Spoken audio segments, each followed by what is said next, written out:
The Spanish announce table.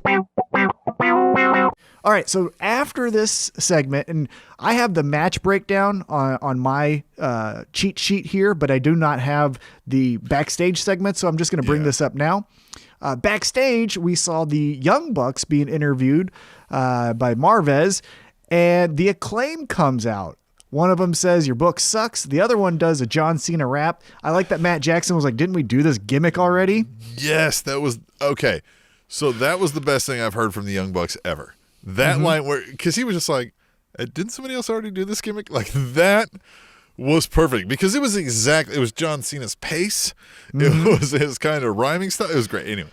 But side note, that was a pretty good burn he had. It was. Looking at each other's dicks, all the things. I thought it was a pretty good burn. I loved it. So I'd seen like the promos of them coming out of dark, having one matches, and I'm like, all right, but Jesus, we're like you had mentioned, Jesus, we did this with the one tag team and then the next, and now here but this one, I'm like, oh, you got my attention.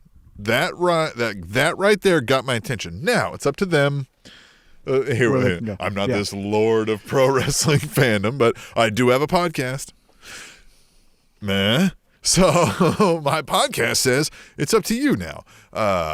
They could take fire if he continues and dropping, if he does Dr. Thugonomics 2020, I'm here for it if he's cool with it, right? Right. And if that elevates them, then so be it. Because yes, they have a bloated tag team division that's good, but that can lead to somebody taking the world by storm because here's where all the eyes are, right? Definitely.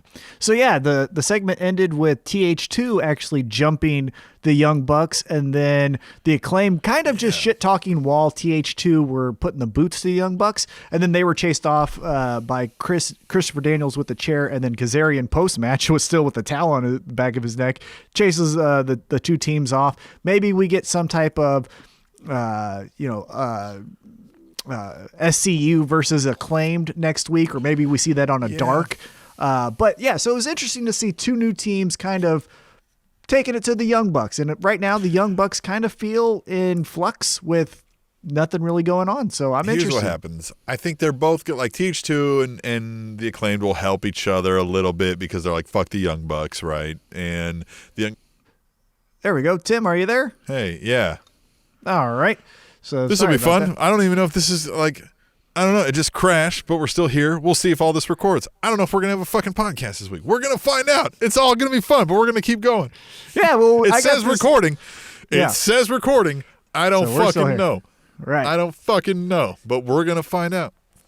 Yeah. So anyhow, TH2, yeah, like you said, I think we're going to get something where the two of them help each other out, but then eventually they'll say fuck each other. Not literally, but they'll say we don't want your help. And all this is great. Young Bucks are going to put these two teams over. They're both going to look like $1 million, but Young Bucks gets a victory over two outstanding teams. They're still champs, gives them credibility, gets these guys over.